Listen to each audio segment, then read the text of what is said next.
En este vídeo vamos a tratar el tema del algoritmo HHL realizado con una Tensor Network. Esto lo vamos a hacer para poder simular lo que realizaría este algoritmo y ver si es una buena opción a la hora de resolver sistemas de ecuaciones lineales. Esto pertenece a un paper que hemos publicado recientemente en este código en arXiv. Está disponible y podéis verlo cuando queráis. El tema de este paper es el siguiente. Nosotros, en el problema HHL, que busca resolver un sistema de ecuaciones lineales, que viene a ser este, utilizando un ordenador cuántico, solemos tener bastantes problemas, debido a que los ordenadores cuánticos actuales tienen bastante ruido y tienen bastantes errores. Esto se ve sobre todo en la parte de la Quantum Phase Estimation. Entonces vamos a hacer un algoritmo de HHL en Tensor Networks que por tanto no vaya a tener ninguno de esos problemas y podamos aprovechar algunas de las propiedades que tienen las Tensor Networks para reducir el número de cálculos y hacer otros de una forma mucho mejor. Entonces lo primero vamos a recordar lo que es el HHL. El HHL lo tenemos explicado en bastante detalle en algunos vídeos de este canal, así que podéis consultarlos cuando queráis, están en sus playlists correspondientes. Entonces básicamente el HHL lo que hace es partir de una cierta configuración de qubits, en los cuales vamos a tener un qubit ancilla que nos va a servir para la inversión. Vamos a tener unos qubits que van a ser los qubits clock, en los cuales vamos a almacenar los autovalores de esta matriz. Y vamos a tener unos qubits de codificación, en los cuales primero vamos a aplicar una puerta que genere que en estos qubits de abajo entre el vector v, o sea el estado B normalizado, obviamente porque es un estado cuántico, y lo que vamos a hacer es realizar una Quantum Phase Estimation para que en la parte de arriba estén correlacionados los autovalores de A con los autovectores de A que van a estar en la parte de abajo. Entonces, para hacer esto, lo que vamos a hacer va a ser empezar con una superposición uniforme arriba, aplicando Hadamard. Y ahora lo que vamos a hacer va a ser lo siguiente. Vamos a aplicar la puerta U n veces, haciendo una Quantum Phase Estimation. Esto aquí y esto aquí. Como digo, esto lo tenemos explicado con mucho más detalle en otros vídeos en el canal, entonces podéis consultar esos vídeos. Esto es, digamos, un repaso, sobre todo para poder visualizar qué es lo que vamos a hacer con la Tensor Network. Y aquí lo que vamos a hacer es aplicar una QFT inversa para acabar de realizar esta Quantum Phase Estimation. Entonces, llegados a este punto, lo que vamos a tener es, si nuestro estado B es la suma de las componentes en la autobase de A, y este vector U es, o sea, esta matriz U va a ser la exponencial imaginaria de A. Vale, si tenemos esta forma, esto no es en la base computacional, esto es en la base de los autovectores de A. Entonces, llegados a este punto, lo que vamos a tener es el estado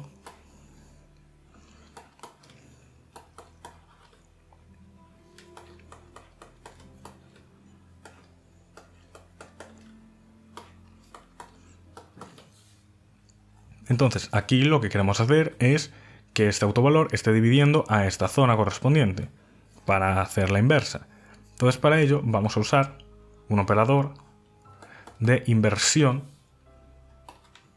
que va a estar entrelazado con este qubit ancilla que vamos a usar para la inversión, de forma que en este paso lo que vamos a tener es que básicamente dividimos cada uno de estos por su autovalor correspondiente asociado. Y ahora lo que hacemos es el proceso contrario. Hacemos la Quantum Phase Estimation al revés para dejar estos qubit clock vacíos.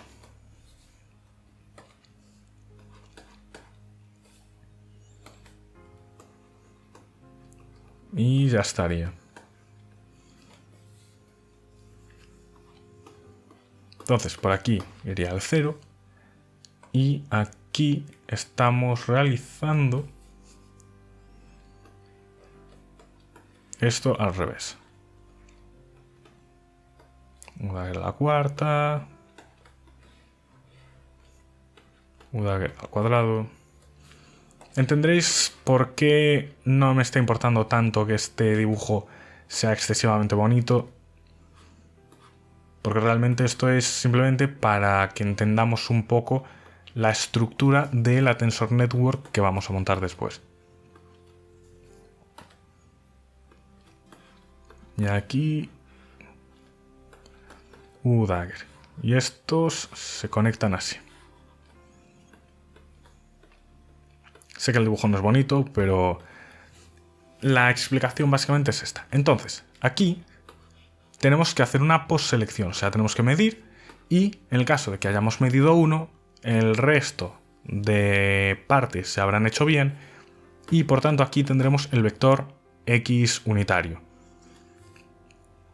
Vale, ahora bien, hay muchos problemas en este circuito. El primero de todos, la QFT. La QFT es un desastre en un ordenador cuántico real. ¿Por qué? Porque una QFT tiene muchísimos factores de error. Entonces nos gustaría evitarla. También todas estas puertas controladas que son bastante costosas, sobre todo para una general.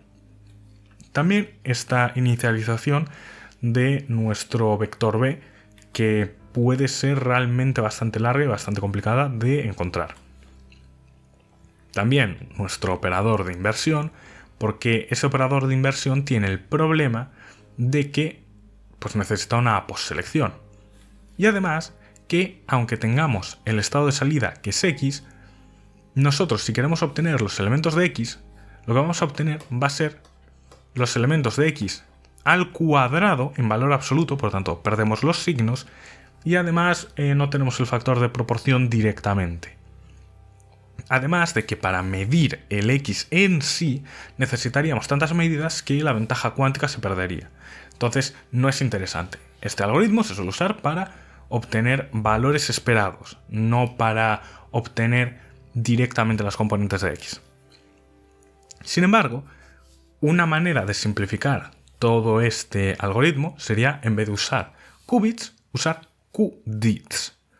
Los qubits son una generalización de los qubits que es de la siguiente manera. Si un qubit puede tener los siguientes estados, 0 o 1, un qubit puede tener 0, 1, 2, 3, etc. Puede tener más de 2 estados base. Entonces, a partir de aquí vamos a suponer que tenemos qubits que tienen una dimensión suficiente para codificar lo que nosotros queremos. Entonces, para realizar el algoritmo de HHL con qubits, lo que necesitaríamos sería solamente 2 qubits y un qubit. Que este es el qubit de inversión, este es el qubit clock y este es el qubit de codificación. Entonces, aquí aplicaríamos una puerta que nos generase ya el estado de B, lo cual en un qubit debería ser algo más sencillo, porque no sería una consecución tan grande de puertas. Ahora realizaríamos la Quantum Phase Estimation, que sería simplemente usar una puerta de Hadamard de qubits, cosa que existe, y aquí aplicar una puerta U controlada n veces, de forma que esto es un control n, que lo que indica es, si por aquí viene el estado n, o sea, el estado 0, entonces se va a aplicar u elevado a 0. Si viene el 1, u elevado a 1. Si viene el 2, u elevado a 2. Y así. Entonces vamos a aplicar este control aquí. Y ahora vamos a aplicar una QFT inversa. Una QFT inversa, en este caso, sería pues un cierto operador que existe.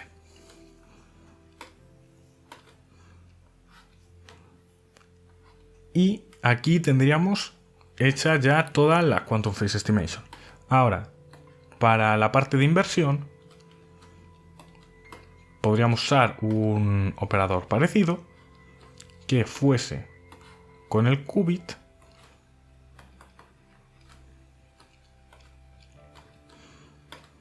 y ahora aplicamos aquí una QFT y deshacemos todo este tema. Hacemos la Quantum Phase Estimation al revés.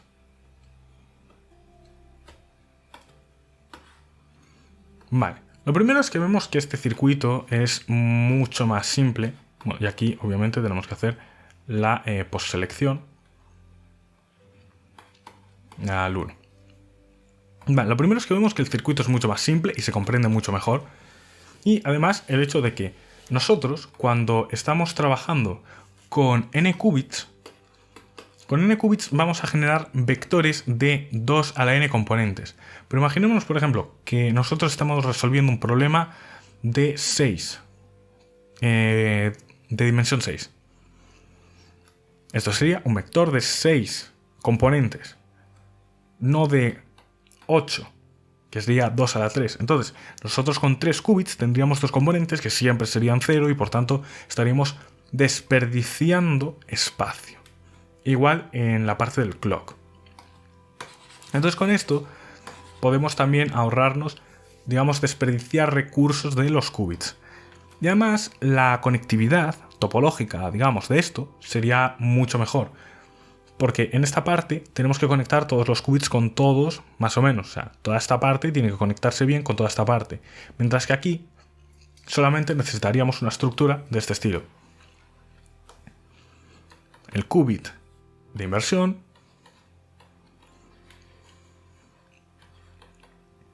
el qubit de clock y el qubit de codificación, lo cual topológicamente es mucho más simple que tener que conectar todo este conjunto de qubits. Entonces esta estructura es muchísimo más amigable. Vale. Entonces nosotros tendríamos este proceso aquí. Pero obviamente el tema de los qubits aún está en desarrollo, por tanto no es algo tan simple como decir, ¡buah! Pues vamos a aplicar esto y ya. No. Y además nosotros queremos hacer las cosas con Tensor Networks. Entonces nosotros vamos a partir de la Tensor Network de este circuito de aquí. No de este, porque hacer una Tensor Network de este circuito sería extremadamente costoso. Entonces vamos a hacer la de este circuito equivalente, que hace exactamente lo mismo, solo que con qubits en vez de con qubits. Entonces, para hacer una Tensor Network de esto, lo que tendríamos que hacer es, primero, empezar con un nodo, que es la superposición uniforme, que va a ser la parte del clock. Ese nodo va a ser todo esto de aquí. Esto es, este nodo clock va a ser un vector en superposición uniforme. Todo unos. Ojo, no estamos normalizando, porque en Tensor Networks no tenemos por qué normalizar las cosas, y de hecho es bastante positivo que no las normalicemos, porque podemos mantener nuestros factores de escala. Entonces, aquí tenemos el clock. Este es el qubit clock. Y entenderemos por qué no he puesto el qubit de inversión. O sea, por qué no he puesto el qubit de inversión. Ahora vamos a hacer el qubit de codificación. Y vamos a hacer todo esto junto. Para hacer todo eso junto, directamente lo que vamos a hacer va a ser un vector cuyas componentes van a ser directamente el vector b. Y por tanto no necesitamos encontrar una matriz que nos genere a partir del estado 0 nuestro estado b. No, podemos meter directamente el estado b. Ahora bien, nosotros necesitamos hacer la parte de la Quantum Phase Estimation. Entonces, la Quantum Phase Estimation sería simplemente convertir cada una de estas zonas en un tensor. Entonces, vamos a hacer un tensor al cual vamos a llamar B. Este tensor B va a tener tres índices. El índice I, J, K. Entonces, aquí lo que vamos a tener es que nosotros necesitamos que por cierto, aquí vamos a poner un tensor que va a ser el tensor control. El tensor control lo único que hace es decirte qué viene por aquí. O sea, hace esto con la señal. Es simplemente un tensor que es IJK, que es igual a 1 solamente si es igual a J igual a K. Básicamente, te dice cuál es el estado que viene por aquí y lo deja pasar. Entonces, si por aquí viene el estado K, nosotros sabemos que tenemos que aplicar la matriz U K veces. Entonces, habiendo aplicado la matriz U K veces, sus componentes van a ser la IJ. Esto es, este tensor simplemente viene a ser esta parte. Aplicar en la matriz U un cierto número de veces. Ese número de veces viene dada por este índice. Y aquí lo único que tenemos que hacer es acabar esto con el tensor QFT inversa. Del tensor QFT inversa no hace falta que hagamos una extrema locura de hacer todo el circuito de la QFT inversa. Lo único que necesitamos es definir un tensor, que en el paper lo llamamos H por analogías, pero este tensor simplemente sería el tensor menos 2pi entre m, siendo m la dimensión de, o sea, el número de estados clock, m, y vamos a llamar a los índices de esto J y K. Entonces el elemento JK va a ser J por K. Y creo que era esta la forma. Es simplemente la forma de la matriz asociada a una QFT general. Y el signo menos para hacer la inversa. Entonces, simplemente añadimos este tensor aquí. Y en principio estamos haciendo lo mismo que haríamos con un circuito cuántico. Ahora necesitamos la parte de inversión. Pero para la parte de inversión, en vez de tener que implementarlo apoyándonos en otro qubit, lo que vamos a hacer es simplemente aplicar un operador no unitario. El operador no unitario, imp. ¿Y cuáles son los elementos de imp? Cuyos índices pues vamos a poner que son K y L, por ejemplo. Imp KL va a ser simplemente 1 entre I, ya que por aquí viene el autovalor. Entonces, simplemente queremos dividir entre el autovalor. Entonces, ese índice... esto es I entre K. Simplemente vamos a dividir entre el estado que le esté entrando, porque ese estado será nuestro autovalor, por el cual queremos dividir. Entonces, 1 entre K, si K es menor que M medios, y 1 entre M, no, 1 entre K menos M, si K es mayor que M medios. ¿Por qué? Bueno, y obviamente esto para todo K igual a L, porque tiene que dejar pasar el mismo estado. no tienen que mezclarlos. Entonces, ¿por qué es esto? Esto es porque nosotros, hasta cierto punto, queremos dividir entre el número positivo, pero debido a que la exponencial da una vuelta, pues simplemente consideraremos la mitad de la vuelta los autovalores positivos y la otra mitad los autovalores negativos. Esto ayuda sobre todo a la hora de programar esta cosa. Entonces, si tenemos esto definido así, aquí ya hemos hecho la inversión.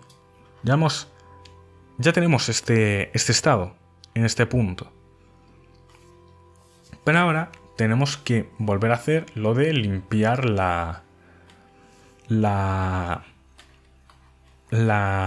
el qubit clock. Entonces vamos a hacer QFT, que viene a ser aplicar esto pero con un signo más, un control, y aquí vamos a aplicar el tensor C. ¿Y qué es el tensor C? El tensor C y JK va a ser simplemente U dagger K veces en y J. O sea, que viene a ser simplemente la inversa correspondiente a cada uno de los elementos de aquí, para hacer la Quantum Phase Estimation al revés. Y finalmente esto lo vamos a proyectar sobre otra vez el estado más. Entenderemos por qué hacemos esto. Y ahora lo que vamos a hacer es decir, ok, ¿qué sale por aquí? Por aquí sale el X. Por tanto, si nosotros contraemos toda esta tensor network, en principio, toda esta va a ser equivalente al vector X. Va a ser esto. Ahora bien, para contraer esto, lo mejor sería hacer unas ciertas optimizaciones. Así que vamos a ver qué optimizaciones podemos hacer. La primera de todas, que yo creo que es la más evidente, es la siguiente. Nosotros aquí lo que tenemos es que este clock va a pasar todo a unos. Eso implica que vamos a tener todas las señales de aquí y todas las señales de aquí. Y por propiedades de las tensor networks, esto implica que nosotros, debido a que aquí tenemos un control, podemos simplemente cargarnos esto de aquí. Nos podemos cargar ese nodo porque la información de ese nodo ya está en el control. ¿Y qué pasa con el control? Que el control se puede sustituir por una línea. Entonces ya hemos reducido esta tensor network a esto. Y podemos hacer exactamente lo mismo por el otro lado. Por tanto, lo único que tenemos que contraer es esta tensor network de aquí, que será equivalente a X. ¿Pero qué más podemos hacer?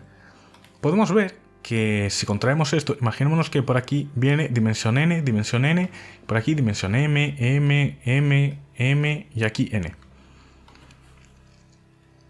Si queremos construir esto, construir este tensor nos va a requerir orden n al cubo, porque vamos a tener que multiplicar u por u, lo cual vendría a ser esto de aquí.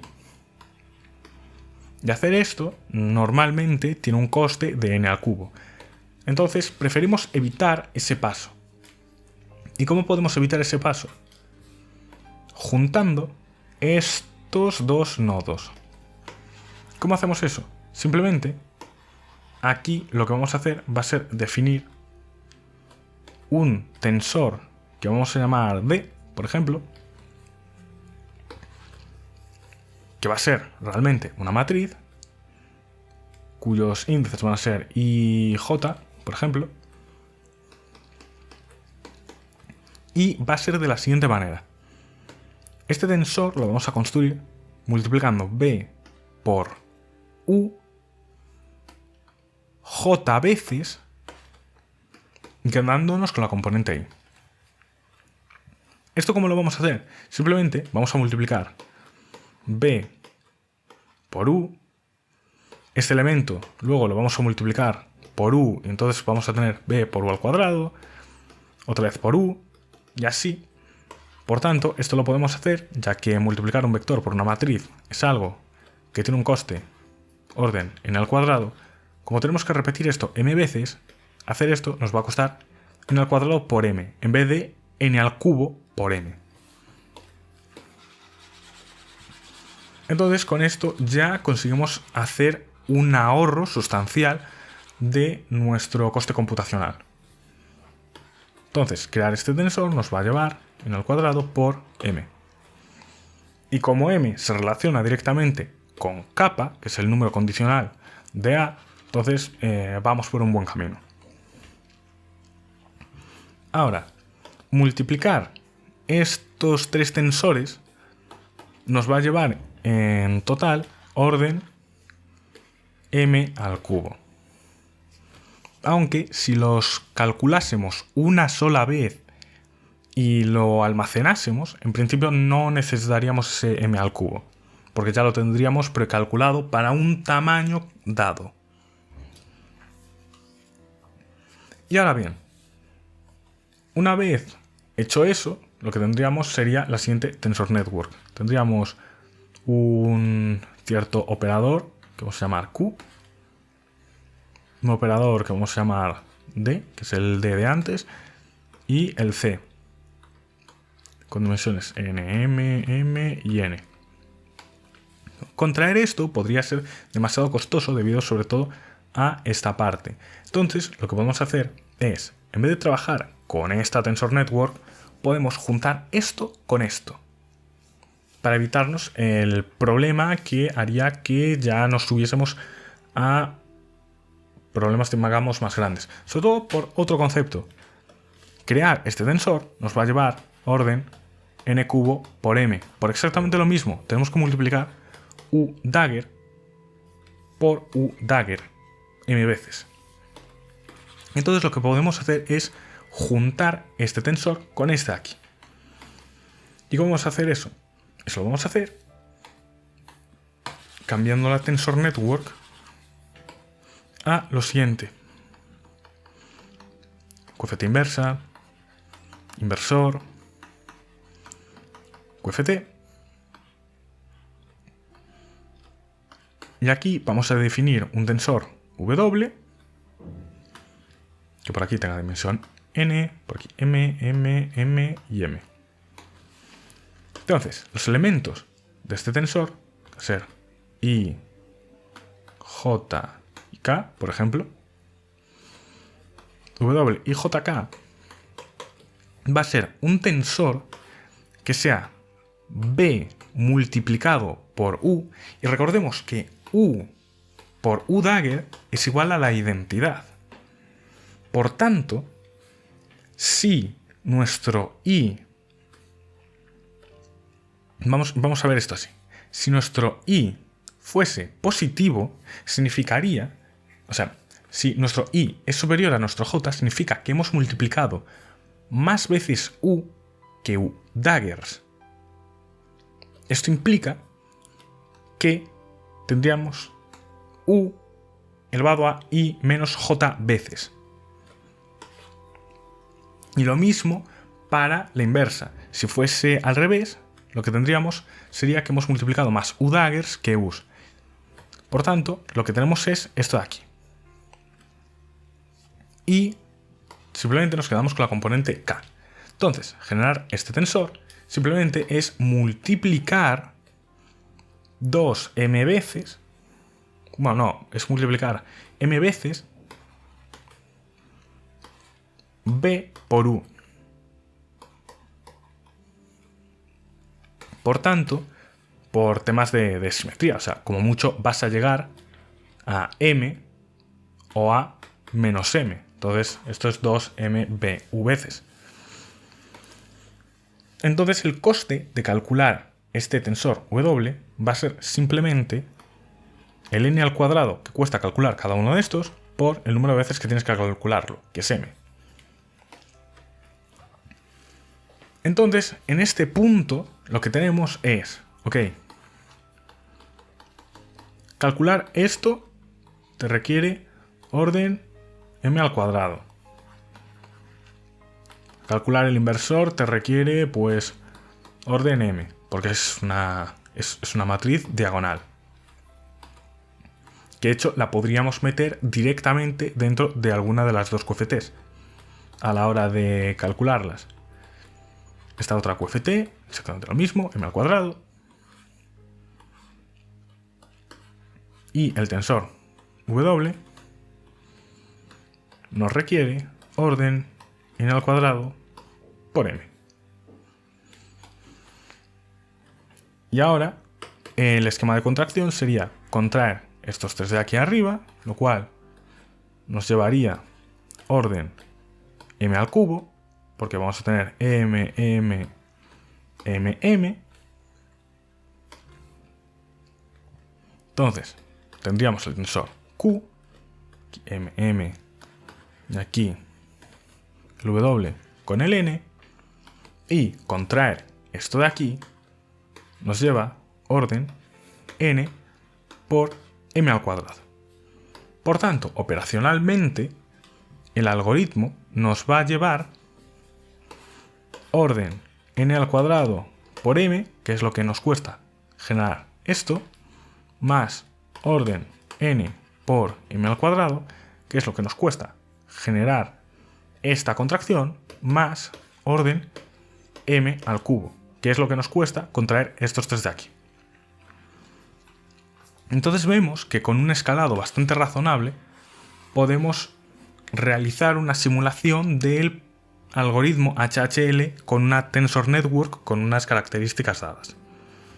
Y vemos que en principio esto también es muy susceptible de aprovecharse de otras propiedades que tenga, digamos, las matrices que vamos a usar.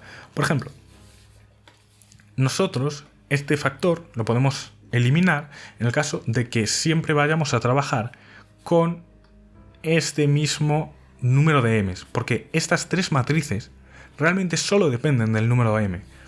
Porque, por ejemplo, el t, que es un reescalado que vamos a poner en la matriz A para el tema de la exponencial, este se va a multiplicar al final.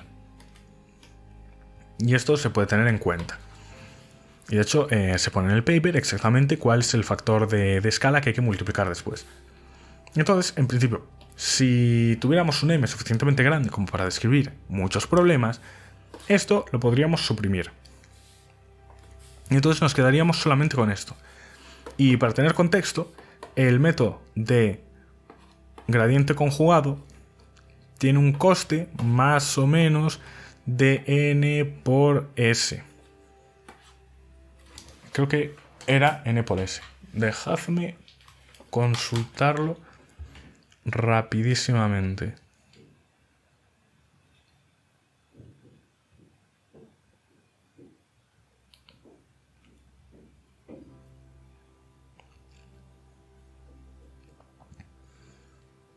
Estoy consultándolo y juraría que era este el coste. También, obviamente, todo esto está debidamente analizado en el paper y aparecen todos los costes.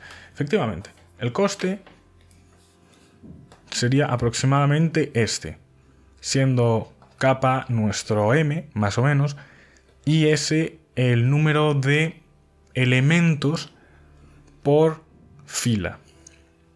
Entonces vemos que el coste es notablemente similar.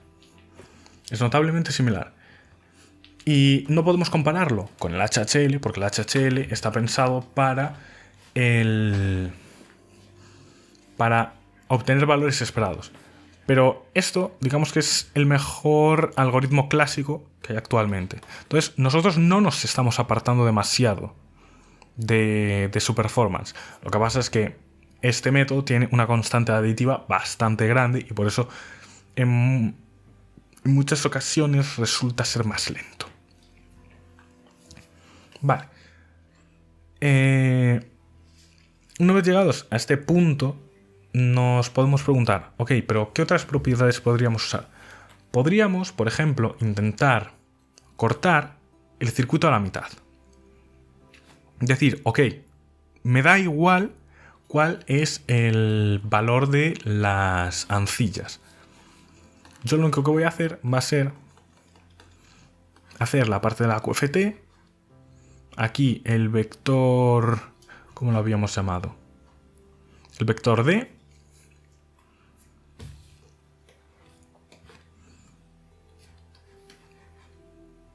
Y aquí lo que voy a hacer va a ser aplicar el inversor. Y ahora voy a hacer una superposición uniforme. Me da igual cuál sea el total de cada uno de estos. Porque en este punto yo lo que tengo es el estado sumatorio, BI, lambda I, UI. Si sumo de forma que cada uno de estos solo tiene asociado uno de estos, si hago una suma simple, lo único que voy a obtener es cargarme esto de aquí. Por tanto, voy a tener ya el estado aquí codificado. ¿Y cuál sería el coste de esto? Pues el coste de esto sería el orden n al cuadrado m que cuesta generar este tensor y las contracciones de esto. Las contracciones de estas partes serían de un coste de orden m al cuadrado. ¿Por qué? Porque simplemente tenemos que ir contrayendo hacia la derecha. Realmente es más simple que eso porque podemos ya definir de buenas a primeras este tensor de forma que ya tenga eso.